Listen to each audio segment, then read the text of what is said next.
Parte 1. La noche que lo apuñalé. Hay noches que se te quedan grabadas en el cuerpo para siempre. No en la mente, no en los recuerdos en el cuerpo, en los nudillos, en las palmas de las manos, en ese punto exacto del esternón que duele cuando respiras demasiado rápido.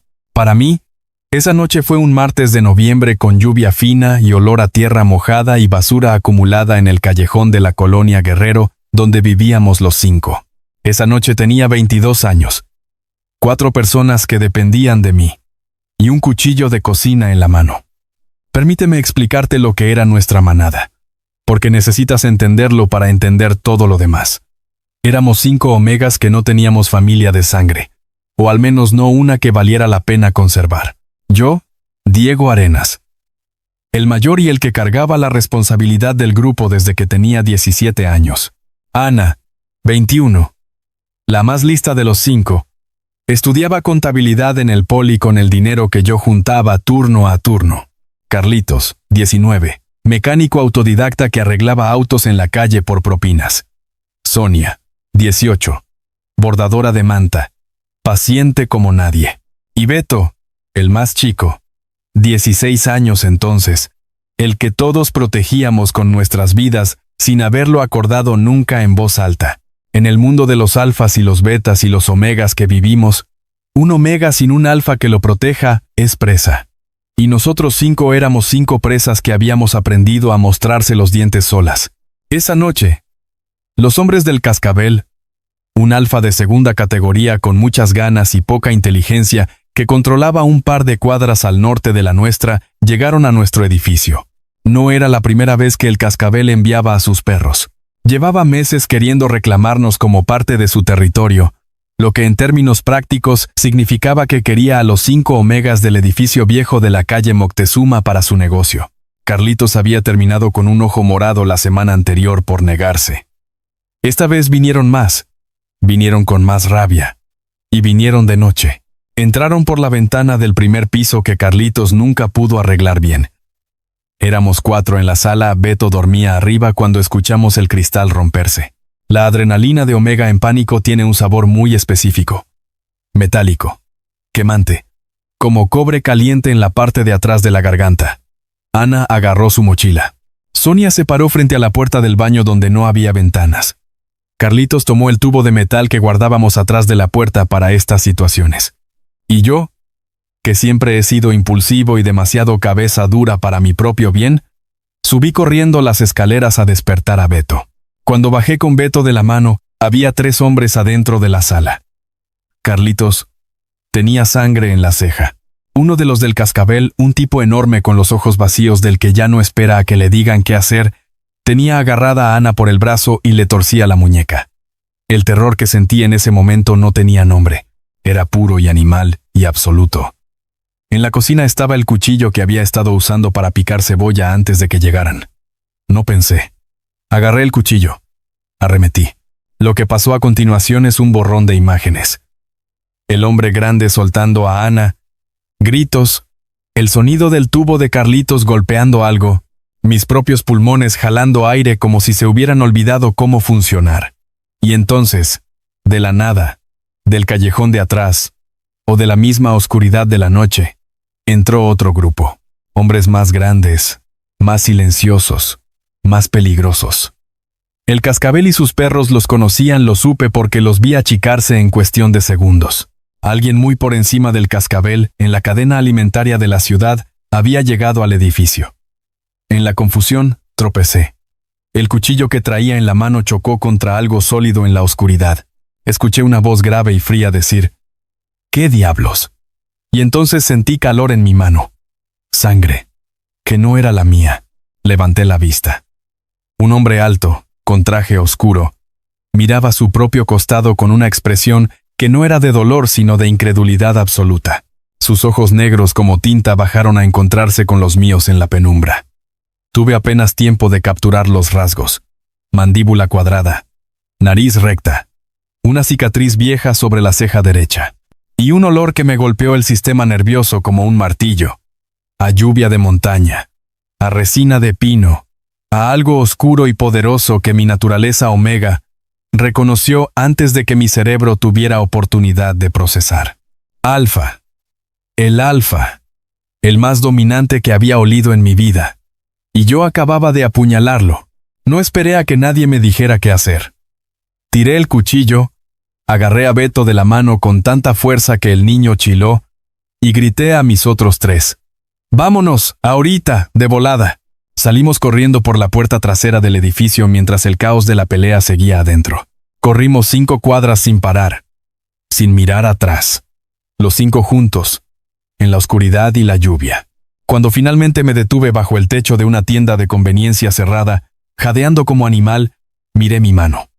La sangre oscura que tenía en la palma brilló bajo el neón del letrero. La sangre de ese alfa, supe, con una certeza fría que me instaló el terror en el fondo del estómago para los siguientes 3 años de mi vida, que acababa de cometer el error más peligroso del mundo. Nadie apuñala a un alfa de ese nivel y lo olvida. Nadie. Esa misma semana, agarramos lo poco que teníamos y nos largamos a Guadalajara.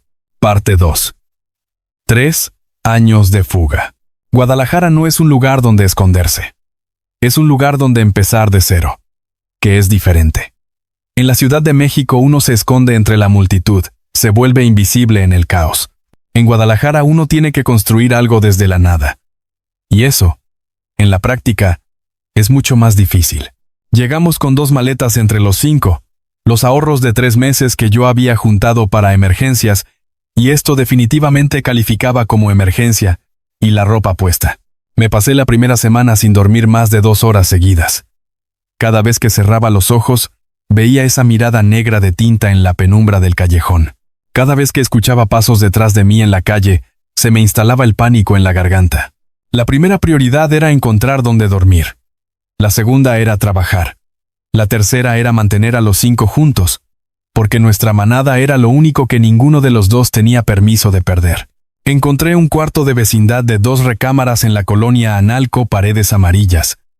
Baño compartido con otros inquilinos del pasillo, una cocineta con 2 quemadores que nada más uno funcionaba, y lo renté con el primer mes de depósito y el primero de mes. Era exactamente lo que podíamos pagar y nada más. Ana y Sonia dormían en una recámara, Carlitos y Beto en la otra, y yo en el sillón de tela rasposa de la sala. Conseguí trabajo al tercer día. 2 trabajos. Turno matutino en un almacén de distribución de abarrotes, cargando cajas desde las 5 de la mañana hasta la 1 de la tarde. Turno vespertino como ayudante de cocina en un comedor industrial de la zona industrial de El Salto, de las 3 hasta las 10 de la noche. Dormía 5 horas y me iba bien. Los fines de semana hacía limpieza de oficinas con una cuadrilla de 3 personas que un vecino me recomendó. En el mundo omegaverso, los omegas están protegidos por ley de ciertos tipos de trabajo físico pesado. En la práctica, eso significa que te pagan menos porque técnicamente tu empleador te está protegiendo. Aprendí a no decir nada, a cargar el doble que cualquier beta y a cobrar en efectivo sin firmar nada. Beto fue el primero en estabilizarse. Lo inscribí en la preparatoria del barrio y resultó ser, para sorpresa de todos menos de él mismo, un genio matemático. Sus maestros empezaron a hablar de becas, de universidad, de concursos. Cada vez que Beto me mostraba un examen con 10, yo me moría un poco por dentro de alegría y orgullo, y luego salía al baño del pasillo y me recargaba contra la pared de azulejo frío, y recordaba que teníamos que seguir existiendo, que seguíamos siendo 5 fugitivos de un alfa al que yo había herido, y que podría llegar cualquier día a cobrársela. Los 3 años pasaron así, construyendo, trabajando, creciendo. Ana se tituló. Carlitos montó su propio tallercito con herramientas compradas de segunda mano. Sonia empezó a vender sus bordados en un mercado artesanal los domingos y ganó suficiente para pagar su propio cuarto. Beto entró a la universidad con una beca parcial. La manada estaba bien. La manada sobrevivió. Y yo seguí durmiendo mal, con el cuchillo de esa noche enterrado en algún lugar imposible de mi memoria, y el olor a lluvia de montaña y resina de pino, persiguiéndome en los sueños. Empecé a tener síntomas extraños alrededor del segundo año. Migrañas. Mareos cuando pasaba mucho tiempo sin dormir. Una especie de inquietud debajo de la piel, como si algo en mí estuviera constantemente buscando algo que no podía nombrar. El médico de la clínica de barrio me dijo que era estrés crónico y me recetó magnesio. Yo sabía, aunque no quería admitirlo, que era otra cosa. Mi lobo interior, esa parte de mi naturaleza omega que opera por instinto puro, estaba intranquilo de una manera que el magnesio no iba a resolver. Como si hubiera dejado algo incompleto aquella noche en el callejón de la colonia Guerrero. Como si hubiera algo en esa sangre oscura que me había manchado la mano y que, de alguna manera, no me había soltado todavía. Nunca le dije nada de esto a mi manada. Ellos no sabían exactamente lo que había pasado esa noche. Sabían que habíamos huido. Sabían que nos habíamos metido en algo peligroso. Pero el detalle del cuchillo y del alfa herido era mío, guardado en el lugar más oscuro de mi memoria. Era mi culpa cargar con eso. Era mi error. Yo lo había cometido, yo lo cargaba. Parte 3. El regreso. El regreso a la Ciudad de México fue culpa de Ana. No de mala voluntad, sino de sus riñones. En octubre del tercer año, durante un examen médico de rutina, que el hospital universitario donde trabajaba como auxiliar le hacía anualmente, descubrieron un cálculo renal grande y complejo que requería una litotricia con tecnología que no había en ningún hospital de Guadalajara, con los tiempos de espera que nosotros podíamos permitirnos. El especialista al que la mandaron dijo que necesitaba operarse antes de que pasaran 4 meses, que en el Hospital Ángeles del Pedregal tenían el equipo, y que la lista de espera en el IMSS era de 8 meses mínimo.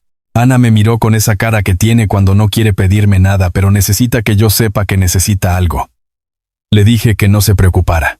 Junté el dinero en 6 semanas. Hice triple turno durante ese tiempo. Tomé cualquier trabajo extra que encontré. Vendí el único objeto de valor que tenía, un reloj que había pertenecido a mi padre, lo único que quedaba de él. Y pedí prestado el resto a Carlitos y a la señora Refugio del mercado artesanal que conocía a Sonia. Compré los boletos de autobús para Ana y para mí. Los demás se quedaron en Guadalajara. El camión de la CDMX entró a Tapo el lunes por la mañana, y mi estómago se apretó como un puño cuando vi el horizonte de la ciudad a lo lejos desde la ventana. 3 años. 3 años sin pisar este suelo. La ciudad me olió diferente. O yo había cambiado, más grande, más ruidosa, más hambrienta. Tomamos el metro desde Observatorio. Bajamos en Polanco para llegar al hospital, y mientras caminábamos por esas calles anchas y limpias que olían a café y a perfume caro, yo miraba cada cara en la calle preguntándome si alguien me reconocería. Si alguien de la gente de ese Alfa estaría ahí. Yo. La cita médica del primer día salió bien. El doctor confirmó el diagnóstico y programó la cirugía para el jueves siguiente. Teníamos 4 noches de hotel. 4 noches que yo había calculado hasta el centavo. Rentamos un cuarto doble en un hotel de paso en Doctores, el mismo barrio donde había vivido aquellos 14 miserables días de 3 años atrás. ¡Qué irónico! Y el primer día comimos tacos en el puesto de la esquina. Y Ana se quedó dormida a las 9 de la noche del puro agotamiento del viaje. Yo no dormí. Me quedé despierto mirando el techo de la habitación y escuchando el ruido de la ciudad afuera. Esa sensación extraña debajo de la piel que me había acompañado los últimos 2 años estaba peor acá, más intensa. Como si la ciudad la amplificara. Me dije que era paranoia. Me dije que 3 años eran suficientes para que alguien de ese nivel se olvidara de un omega de mierda de la colonia Guerrero que lo había raspado con un cuchillo en una pelea callejera. Eso me dije. Al día siguiente encontraron la manera de localizar el hotel antes del mediodía. Había salido solo a comprar medicamentos para Ana y desayuno de la farmacia de la esquina. Estaba parado en la fila con una bolsa de plástico en la mano cuando los vi afuera del cristal del establecimiento. 2 hombres enormes en traje oscuro, de pie en la banqueta, mirando el hotel de enfrente, mirando la entrada. No había necesidad de adivinar. La manera en que estaban parados, quietos, sin prisa, con la paciencia absoluta de quienes saben que lo que buscan tiene que salir por esa puerta, lo decía todo. El pánico me apretó el pecho como un tornillo. Pagué sin contar el cambio. Salí por la puerta de atrás de la farmacia. Llegué al hotel por el callejón lateral. Le dije a Ana con toda la calma que pude fabricar que teníamos que movernos a otro lugar por razones de seguridad que no podía explicarle ahora. Ana, que me conoce desde los 15 años y sabe exactamente cuándo estoy mintiendo, me miró durante 3 segundos muy largos y dijo: «¿Qué hiciste, Diego?». Le dije que nada. Se fue a hacer su maleta sin decir más. No llegamos al nuevo hotel. 3 cuadras adelante, otro par de hombres salió de un auto negro estacionado en doble fila. Esta vez no había puerta trasera de farmacia que usar. Me bloquearon el paso en la banqueta con una cortesía inquietante, no me tocaron. No levantaron la voz, y uno de ellos dijo, con una tranquilidad que me heló la sangre más que cualquier amenaza: «El señor Vega los espera». A los dos, por favor. El por favor era decorativo, no era una invitación. Parte 4. Frente a frente. El edificio al que nos llevaron estaba en Polanco. Por supuesto que estaba en Polanco. Un rascacielos de cristal y acero que tenía el nombre Vega Corp grabado en letras de bronce sobre el lobby de mármol blanco. Pasamos por seguridad privada, por torniquetes electrónicos, por un elevador que subió sin hacer ruido hasta el piso 19. Y todo el tiempo yo llevaba la mano de Ana apretada en la mía, y le repetía por lo bajo: «Tú no hiciste nada. Pase lo que pase, tú no hiciste nada». Ella no me preguntó más. Solo apretó mi mano de regreso. Las puertas del elevador se abrieron a una sala de juntas. Ventanales del piso al techo con vista panorámica a la ciudad. Mesa larga de madera oscura con 12 sillas. Y al fondo, de espaldas a nosotros mirando la ciudad, un hombre solo. Alto. Traje oscuro. El mismo traje oscuro que había visto aquella noche en la penumbra del callejón. Aunque diferente, 3 años después, y mejor hecho a la medida. Shagiro. Y 3 años de pesadillas se materializaron frente a mí en carne y hueso. Matías Vega era exactamente como lo recordaba y completamente diferente al mismo tiempo. La mandíbula cuadrada, la nariz recta, la cicatriz vieja sobre la ceja derecha, todo eso seguía igual. Pero en el recuerdo yo lo había visto en la oscuridad y en la urgencia del terror, y en la luz del día era algo distinto. Era más joven de lo que había imaginado, 29, 30 años a lo sumo. Tenía cara de hombre que no ha sonreído desde hace meses. Sus ojos negros nos recorrieron a los dos con una calma que me revolvió el estómago. No había ira en esos ojos. Eso me desconcertó más que cualquier amenaza. Había esperado furia. Había esperado la rabia contenida de un alfa al que le habían faltado al respeto de la manera más directa posible. En cambio, lo que había era otra cosa, algo que no pude nombrar en ese momento mientras nos miraba como si estuviera calculando algo muy largo y muy complicado. Señaló las sillas frente a él con una mano. «Siéntense». No fue una petición. Me quedé de pie. Porque soy exactamente tan estúpido como cualquiera que me conozca podría confirmar. «¿Por qué?», respondí, con una voz que salió más firme de lo que me sentía por dentro. A mi lado, Ana me apretó el brazo en señal de: «Diego, por amor de Dios, siéntate». Matías Vega me miró durante un momento que pareció durar media hora. «Porque voy a tardar un rato en explicarte lo que necesitas saber», dijo, «y prefiero hacerlo sentados». Hizo una pausa. «Nadie va a hacerle daño a tu compañera. Ni a ti. Eso es lo primero que necesitas escuchar». Me senté.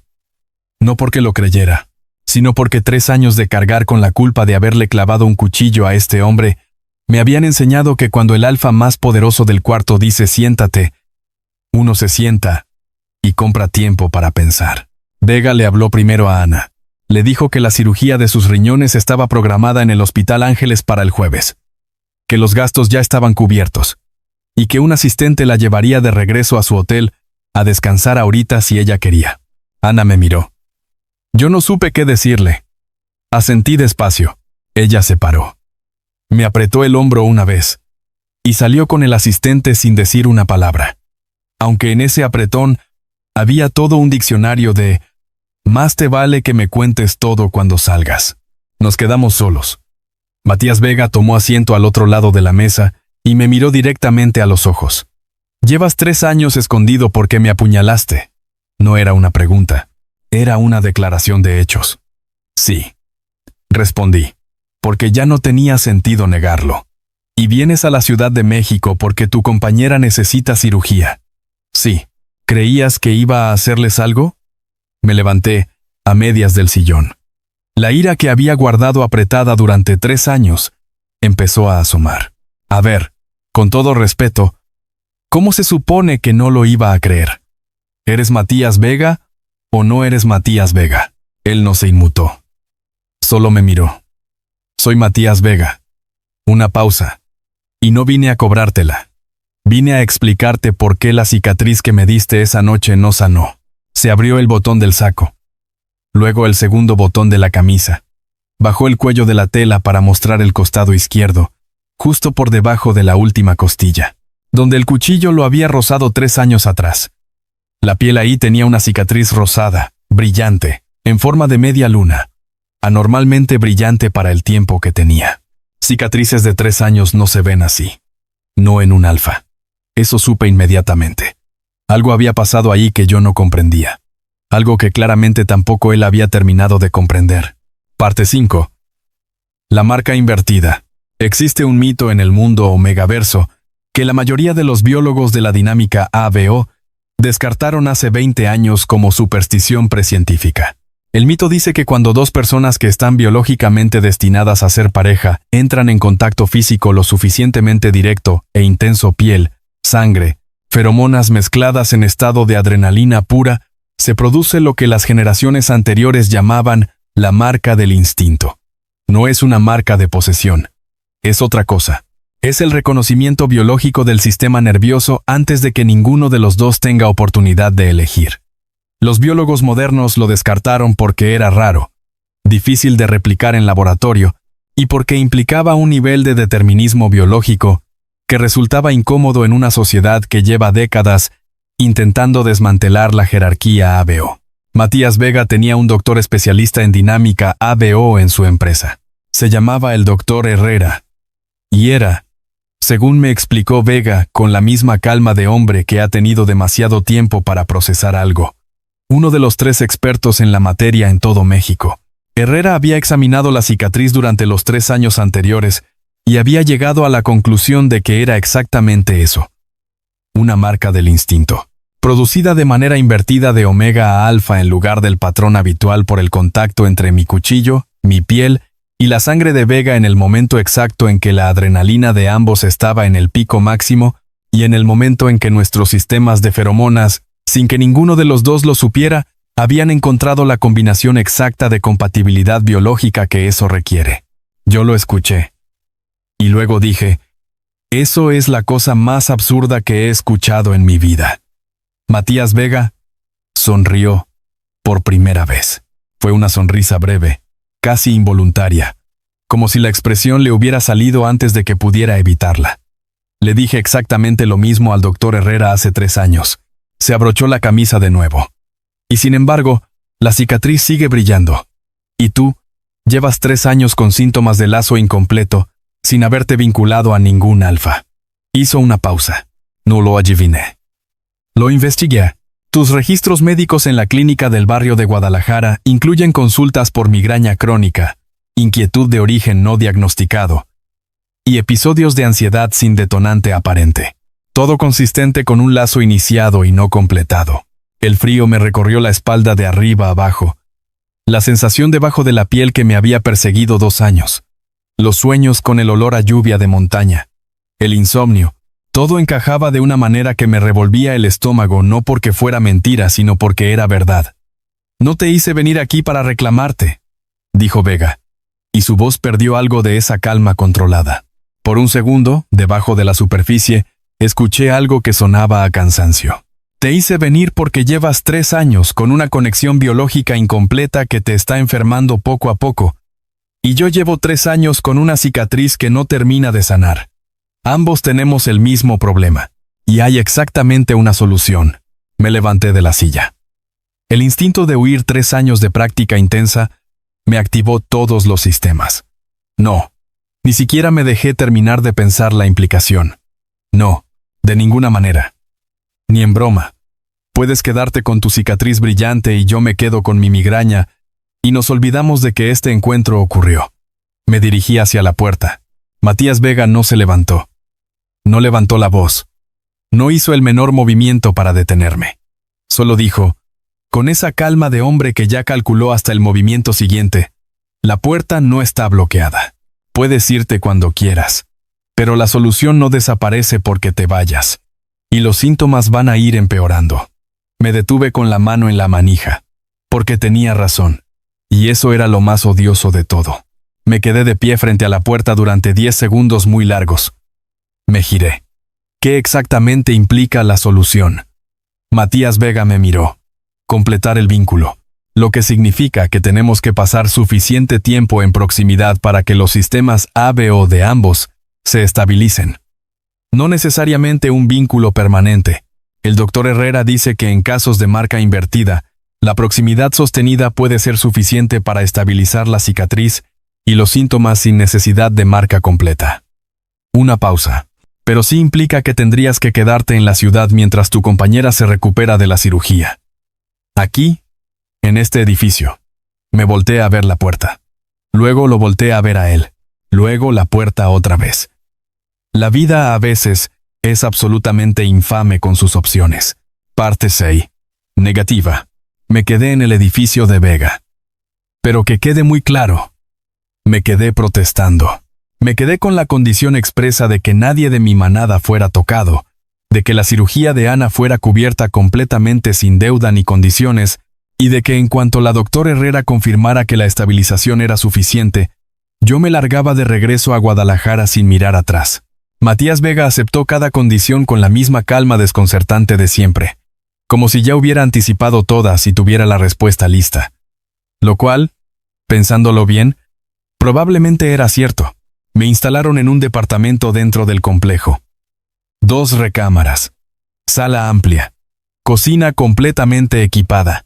Ventanas con vista al Parque Lincoln. Era el tipo de departamento que yo nunca había pisado en mi vida, y que olía a madera costosa y a aire filtrado mecánicamente. La cama tenía sábanas con un hilo que probablemente costaba más que un mes de mi renta en Guadalajara. Tardé una semana en poder dormir en ella sin sentirme fuera de lugar. Las primeras 3 noches no dormí por razones completamente distintas. El problema era el olor. En un espacio cerrado, con Matías Vega viviendo 2 pisos más arriba, sus feromonas alfa permeaban el sistema de ventilación del edificio de una manera suave pero constante. Lluvia de montaña. Resina de pino. Ese olor que mi sistema nervioso llevaba 3 años persiguiendo en los sueños sin saber a qué pertenecía. En el edificio, ese olor era real y presente.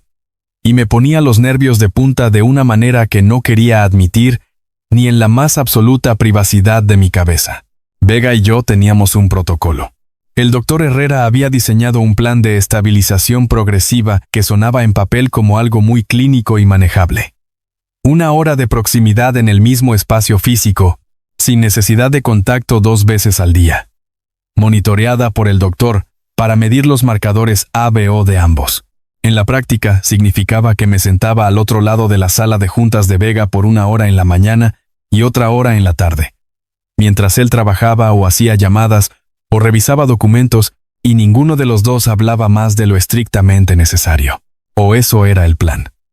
El problema es que Matías Vega resultó imposible de ignorar de la manera en que yo necesitaba ignorarlo. No por el olor, aunque el olor tampoco ayudaba, sino porque era la clase de hombre que tiene presencia.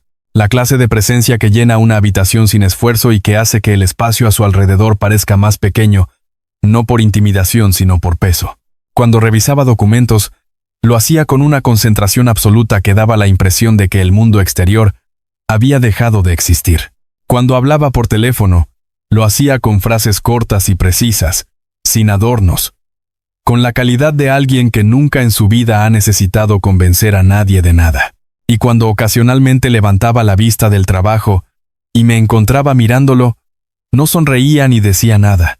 Solo me miraba de regreso durante 2 segundos y luego volvía a lo suyo. Lo ignoré con toda mi fuerza de voluntad. Que conste. Hice llamadas a Guadalajara 2 veces al día para checar cómo estaba la manada. Leí todos los libros del estante del departamento, incluyendo 3 novelas de economía que no entendí para nada pero que me mantuvieron ocupado. Acompañé a Ana a las consultas preoperatorias. El jueves de esa semana, la cirugía salió perfectamente y Ana se recuperó en una habitación privada que Vega había reservado sin que yo se lo pidiera. Esa noche, sentado en el pasillo del hospital esperando que el anestésico pasara, Me mandó un mensaje de texto que decía solo: ¿Cómo está? Tardé 5 minutos en responder. Bien, gracias. Fue la primera conversación que tuvimos que no fue sobre el protocolo del doctor Herrera. Para el 5.º día, los síntomas habían mejorado notablemente. La migraña había cedido casi completamente. El insomnio también. Esa sensación debajo de la piel de inquietud constante se había tranquilizado a un nivel de fondo que ya era manejable. El doctor Herrera lo confirmó con sus marcadores. El lazo estaba estabilizando. Eso era bueno. Eso significaba que pronto podría irme. Me aferré a ese pensamiento. Me negué a examinar por qué la idea de irme me generaba también algo que muy profundamente sepultado, bien envuelto en negación de primera clase, se parecía a la decepción. Parte 7. Lo que descubrí. El 8.º día, cometí el error de aburrirme. Ana seguía en recuperación. Las sesiones del protocolo no empezaban hasta las 10 de la mañana. El departamento tenía Wi-Fi excelente y yo estaba acostumbrado a madrugar, así que a las 7 de la mañana ya estaba sentado en la cocina con un café revisando el correo de mi teléfono. Fue ahí donde encontré el recibo, no en mi teléfono sino en el escritorio del departamento, donde alguien del equipo de Vega había dejado por error claramente un sobre con membrete de Vega Corp que estaba dirigido a una empresa llamada Fundación Camino Claro AC. El sobre estaba abierto. No soy una persona que hurga en cosas ajenas, pero el número en el membrete visible desde afuera del sobre era lo suficientemente grande para hacerme mirarlo 2 veces. Era una transferencia mensual. Fecha de inicio: 3 años atrás, en diciembre. El mes después de que salimos huyendo de la colonia Guerrero. El destinatario de los fondos era una beca educativa en la Universidad de Guadalajara. El nombre del beneficiario era Beto Arenas. Me quedé sentado con el café en la mano durante 5 minutos sin moverme. Luego fui a buscar a Matías Vega. Lo encontré en su oficina en el piso 19. Era demasiado temprano para que la mayor parte del personal hubiera llegado, así que el piso estaba casi vacío. Su asistente trató de detenerme en la recepción. Lo esquivé con una cortesía que no sentía y abrí la puerta de la oficina sin anunciarme. Vega levantó la vista del escritorio con una expresión que en cualquier otro alfa hubiera sido amenazante. En él era solo, cautelosa. ¿Beto lleva 3 años recibiendo dinero tuyo? Puse el sobre su escritorio. ¿Y los demás también? Vega no respondió de inmediato. Eso ya era una respuesta. ¿Cuántos? Insistí, con la voz más controlada que pude fabricar. Vega se recostó en su silla y me miró durante un momento antes de responder. Beto recibe una beca de estudios mensual desde hace 3 años y 2 meses. Carlitos recibió crédito blando para el taller, que terminó de pagar en 18 meses. Sonia tiene una cuenta de distribución para sus bordados a través de una plataforma que tiene convenio con mi empresa de logística, lo que significa que sus ventas en línea tienen envíos subsidiados sin que ella sepa por qué. Ana tenía cubierto el 20% del costo de su titulación universitaria a través de una beca anónima de la Universidad Autónoma de Guadalajara. Hizo una pausa. Y el edificio donde viven los 4 tiene un seguro de habitabilidad adicional pagado de manera anónima desde hace 2 años y medio. El silencio que siguió fue el silencio de alguien procesando demasiadas cosas al mismo tiempo. ¿Por qué? Fue lo único que pude decir. Vega me miró. Y por primera vez desde que lo había vuelto a ver, la calma calculada bajó lo suficiente para dejar ver algo que estaba debajo. Porque esa noche en el callejón, no llegué ahí por casualidad. Llevaba meses rastreando la presencia de un omega en ese barrio que, según mis propios marcadores biológicos, que en ese momento yo no entendía, era importante para mí de una manera que no podía explicarme. No sabía quién eras. Sabía que existías en ese radio de la colonia Guerrero. Cuando llegué esa noche y encontré al cascabel amenazando a tu manada, lo primero que ordené a mis hombres fue detener la agresión. Lo que no calculé fue la oscuridad, el caos de la pelea, y que tú ibas a reaccionar exactamente como reaccionó alguien que ha protegido a su gente a golpes durante años. Otro silencio. No te culpo por lo del cuchillo. Nunca te culpé. Lo que me preocupó fue que desaparecieras con tus 4 y que, sin saber dónde estaban, cualquier cosa pudiera haberles pasado. Me tuve que sentar. Las piernas me flaquearon de una manera muy inoportuna para alguien que estaba intentando mantener la dignidad. Así que nos mandaste dinero. Era lo más estúpido que podía decir en ese momento, pero era lo único que me salió. Era lo único que podía hacer desde donde estaba sin que lo rechazaras. Respondió. No me risinto. No me risintos estando. No me risintos estando. No me risintos estando. No me risintos estando. Y porque tenían que estar bien. Parte 8. La traición de Marcos. 4 días después de esa conversación, el primo de Matías intentó llevarse a Beto de Guadalajara. Marcos Vega. 34 años. 4 años más que Matías. Y con la cara de alguien que ha pasado su vida entera resentido de que el apellido que comparte con su primo no le haya heredado la misma cantidad de poder. Era el tipo de alfa que compensa la falta de autoridad real con demostraciones de fuerza en los momentos equivocados. Lo había visto una vez en el vestíbulo del edificio Vega Corp, saludándome con una sonrisa demasiado amplia y unos ojos que hacían el cálculo de todo lo que miraban. La llamada de Carlitos llegó a las 11 de la noche. Estaba en la cocina del departamento, haciendo nada útil porque no podía dormir.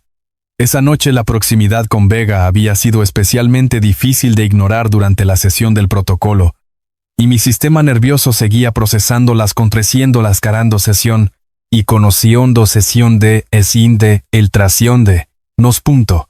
Implicaciones de todo lo que me había dicho el día anterior cuando el celular vibró con el nombre de Carlitos en la pantalla. Lo contesté de inmediato porque Carlitos no llama de noche a menos que algo esté mal. Diego, unos tipos vinieron a la universidad de Beto. Dijeron que eran de la familia de un patrocinador de su beca y que querían llevárselo a una reunión. Beto no fue porque yo lo estaba esperando afuera. Están todavía en el estacionamiento. La voz de Carlitos estaba controlada pero apenas. ¿Cuántos? 3. En un coche de esos caros. Negros. Como los que vi en Doctores.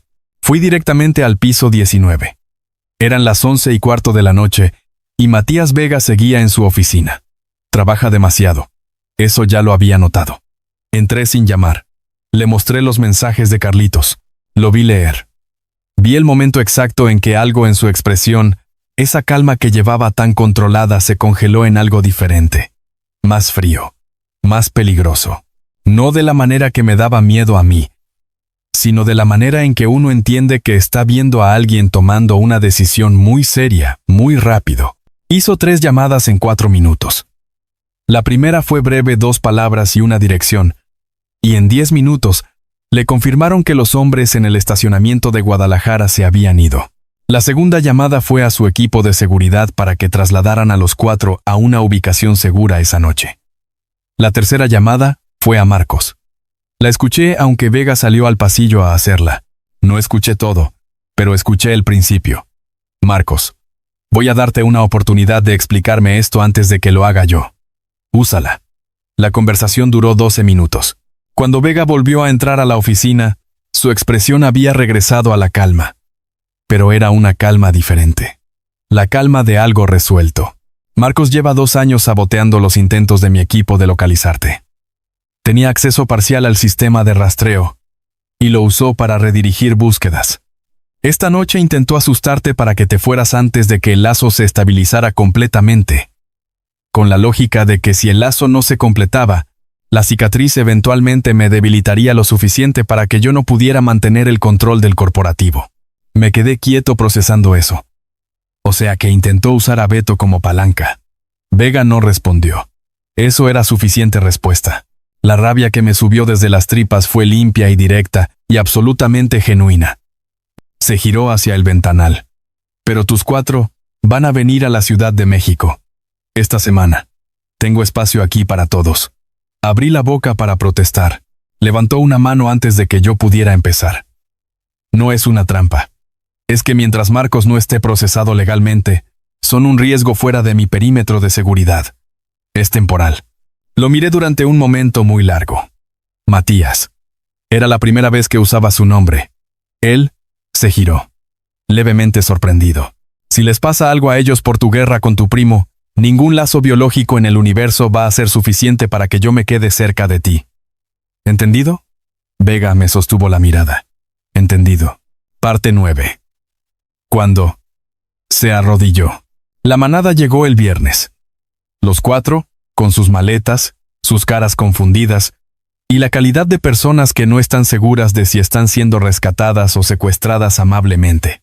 Beto llegó callado, con la mochila de la universidad apretada contra el pecho y la expresión de alguien que está registrando todo para después analizarlo en privado. Carlitos llegó mirando cada rincón del edificio con desconfianza y los brazos cruzados. Sonia llegó con su bolsa de tela llena de hilos y telas, porque Sonia borda cuando está nerviosa, y claramente sabía que iba a necesitar bordar mucho. Ana llegó con el brazo todavía vendado de la cirugía, y con una expresión que me dijo claramente que habíamos llegado al punto en que iba a exigirme una explicación completa de todo. Los instalé en el piso 17. 4 habitaciones, sala común, cocina. Mientras los ayudaba a acomodarse, Matías Vega apareció en la puerta de la sala. Se quedó en el umbral, sin entrar, con las manos en los bolsillos. Mis 4 lo miraron. Él los miró. El silencio duró exactamente el tiempo suficiente para ser incómodo. Beto fue el primero en hablar. Tenía 19 años ya, era casi tan alto como Vega, y tenía esa calidad de los chicos muy inteligentes que no tienen miedo de hacer preguntas directas. ¿Usted es el que pagó mis clases? Matías Vega lo miró. Sí. ¿Por qué? Vega hizo una pausa, y entonces hizo algo que yo no esperaba. Dio un paso adentro de la sala. Luego, con una lentitud deliberada que era lo opuesto de todo lo que la gente que tiene miedo de Matías Vega habría anticipado, se arrodilló. No de manera dramática, no como en las telenovelas.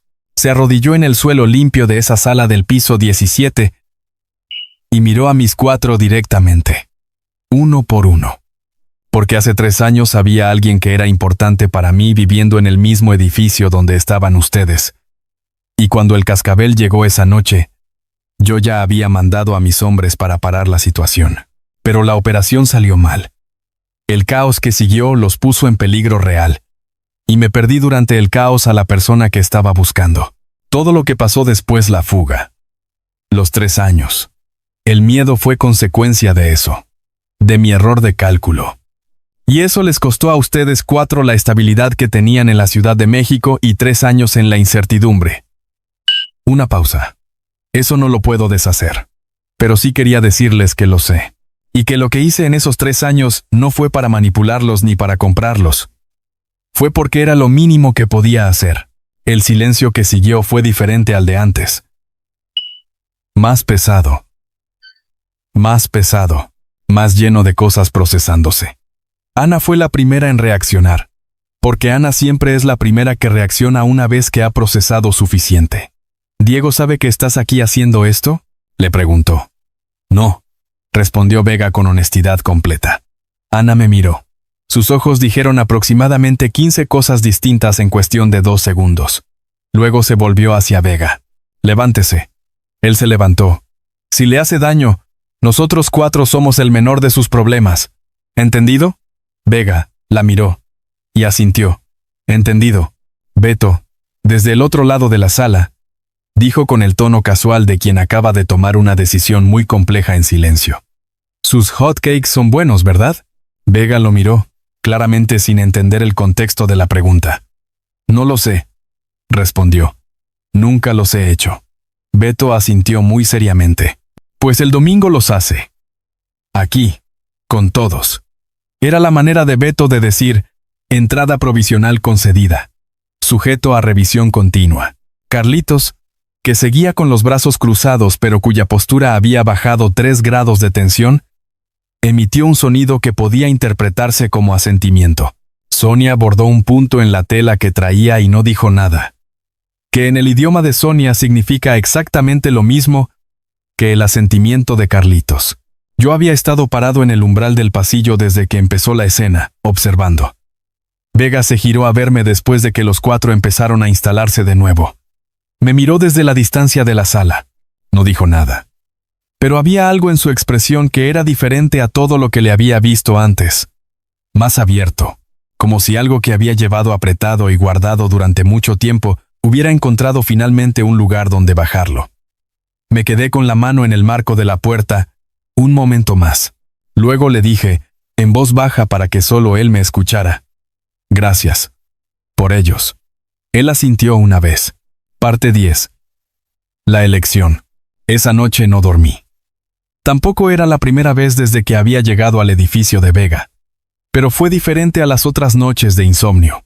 Las otras veces no podía dormir por el olor, por la sensación debajo de la piel, por la negación activa de todo lo que mi sistema biológico intentaba comunicarme. Esta noche no podía dormir porque me había quedado sin argumentos. Me senté en el sillón de la sala del departamento con el café frío en la mano y me hice las preguntas que había estado evitando con éxito variable durante los últimos 12 días. ¿Qué era exactamente lo que me negaba a aceptar? ¿El lazo biológico? ¿O la implicación de que el lazo biológico significaba que yo había pasado 3 años huyendo de algo que no era solo una amenaza, sino también, simultáneamente, algo que mi propio cuerpo necesitaba? ¿O era que aceptar el lazo significaba admitir que la noche en el callejón, en el segundo de terror y adrenalina y contacto de sangre, algo real y permanente había ocurrido entre ese alfa y yo, sin que ninguno de los dos lo hubiera elegido? Me fui a la azotea del edificio porque necesitaba aire. Había un jardín ahí arriba, con pasto y macetas, y una vista de los techos de Polanco hacia la Sierra de las Cruces en el horizonte. Las 3 de la mañana. El cielo de la ciudad, ese color naranja lavanda que tiene por la contaminación luminosa, el aire todavía con algo de calor del día. Y Matías Vega estaba ahí. También en la azotea. También sin dormir. También mirando la ciudad. Con una taza de café en la mano que probablemente también estaba fría. Ninguno de los dos dijo nada por un momento. Nos quedamos parados a 3 metros de distancia mirando la misma ciudad desde distintos ángulos. Luego, él dijo, sin girarse: no tienes que quedarte. La estabilización ya está suficientemente avanzada para que los síntomas no empeoren aunque te vayas. Lo sé, respondí. El doctor Herrera lo confirmó ayer. Lo sé. Vega sí se giró esa vez. ¿Y? Lo miré. Y decidí dejar de mentirme. Tengo una pregunta. Él esperó. El lazo, si lo completo, ¿qué significa para mí?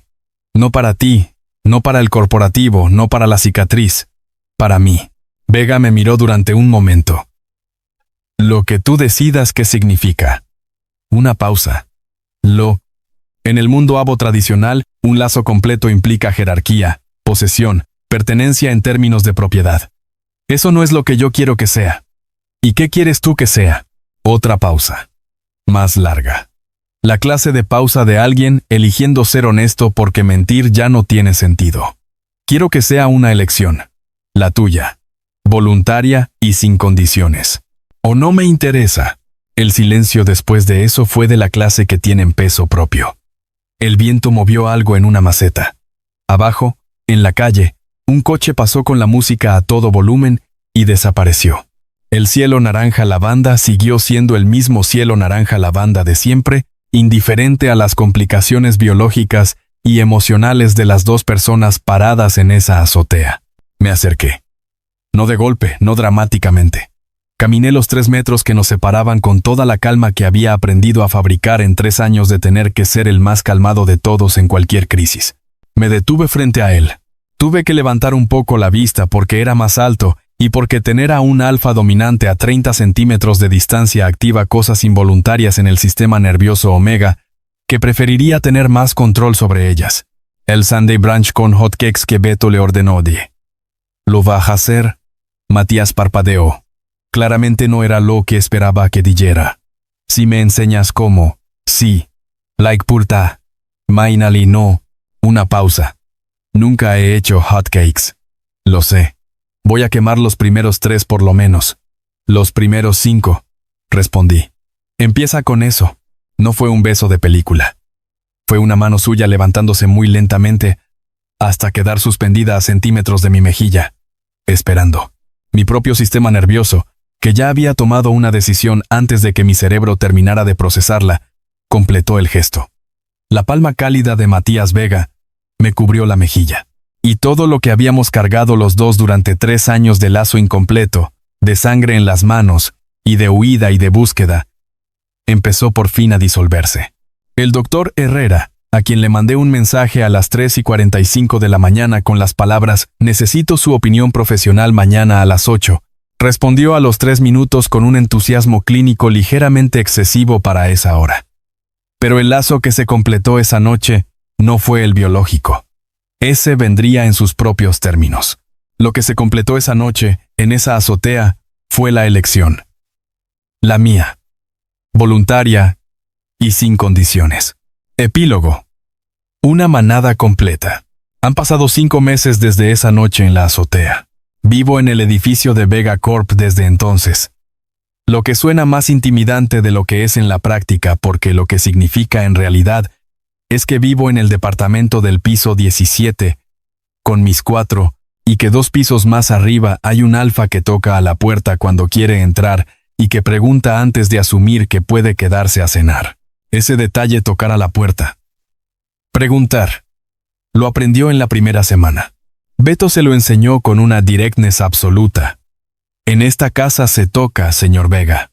Lo había dicho frente a todos en el desayuno del domingo, con un hot cake a medio quemar en el plato, y Matías lo había mirado y había dicho, «Entendido», sin pestañear. Beto y él tienen ahora una especie de relación de respeto mutuo y juego de ajedrez virtual semanal, que yo no termino de entender del todo. El lazo se completó formalmente hace 3 meses. No en una ceremonia. No con testigos, ni con el aparato social que el mundo abo acostumbra. Fue en la cocina del departamento, un domingo por la mañana, con Ana leyendo en la sala y los demás todavía dormidos y la luz de la mañana entrando por la ventana. Fue una elección tranquila y mía. La cicatriz de Matías sanó al tercer día. La inquietud debajo de mi piel desapareció como si nunca hubiera existido. El doctor Herrera escribió un paper para una revista especializada sobre marcas invertidas y lazos iniciados de omega a alfa. Nos pidió permiso para usar nuestro caso como anonimización. Y los dos dijimos que sí. Marcos Vega enfrenta cargos federales por 3 delitos distintos relacionados con su manipulación del sistema de seguridad del corporativo y con el intento de intimidación a menores. Matías no tuvo que hacer nada particularmente dramático para eso. Simplemente presentó la evidencia que ya tenía y dejó que los procesos legales funcionaran. A veces el poder real no se demuestra en lo que uno hace, sino en lo que uno no tiene que hacer. Beto se cambió a la UNAM este semestre con una beca completa que obtuvo por sus propios méritos, aunque Matías está convencido de que le va a ofrecer trabajo de análisis cuando se titule, y Beto está convencido de que va a negociar ese sueldo con una dureza que va a dejar a Matías sin palabras, y ambos probablemente tienen razón. Ana trabaja en el área contable del grupo Vega Corp como empleada formal con contrato y prestaciones completas, lo que logró ella sola presentando su portafolio directamente al área de RH, sin decirle nada a nadie, hasta que ya tenía la oferta. Carlitos tiene su taller en Guadalajara, que es donde quiere estar, y viene a la Ciudad de México un fin de semana al mes a comer y a insultarme cariñosamente. Sonia se quedó también en Guadalajara, donde su negocio de bordados está creciendo de una manera que ya le permite vivir de eso completamente. ¿Yo qué? Empecé a estudiar administración en línea porque Ana lleva 2 años diciéndome que soy demasiado bueno organizando cosas para no tener el papel que lo certifique. Trabajo como coordinador de logística para una de las subsidiarias del grupo, no por nepotismo, porque presenté mi solicitud igual que cualquiera, y porque resulta que soy, efectivamente, bastante bueno organizando cosas y me pagan un sueldo que me sigue pareciendo irreal después de años de turno doble en el almacén de abarrotes. No dejé de ser el Diego Arenas que protege a su manada con cuchillos de cocina si hace falta. Eso no cambió. Lo que cambió es que ahora la manada incluye a un alfa que también, a su manera torpísima y de aprendizaje lento, está aprendiendo a proteger en lugar de controlar. Matías me preguntó hace 2 semanas, en la azotea donde nos hemos vuelto a encontrar varias noches sin planearlo, si me arrepentía de haber regresado a la Ciudad de México. Le dije que no, que me arrepentía de haberme tardado 3 años. Me miró con esa expresión que ya reconozco, la que se parece a la calma pero que en realidad es el alfa más controlado del país tratando de no mostrar lo que siente con demasiada obviedad. Me dio un pequeño empujón con el hombro, suave, que en su vocabulario de contacto físico todavía en desarrollo, significa aproximadamente yo también. Nos quedamos viendo la ciudad el tiempo suficiente para que el café se enfriara. Si hay algo que aprendí de todo esto, es que el miedo es un protector muy leal y un carcelero muy eficiente. 3 años de fuga me mantuvieron a mí y a mi manada seguros de amenazas reales. Pero también me mantuvieron huyendo de algo que no era una amenaza, sino un lazo que alguien había iniciado en la oscuridad de un callejón con sangre en las manos y que esperó, improbablemente, durante todos esos años a que yo parara lo suficiente para escucharlo. No sé si la biología es destino. No soy médico. Lo que sí sé es que la elección es mía. Siempre lo fue. Y el día que la hice con toda la información sobre la mesa, limpiamente, y sin que nadie me la forzara, fue el día que la marca del instinto dejó de ser una herida abierta y se convirtió en lo que debía haber sido desde el principio. Un punto de partida.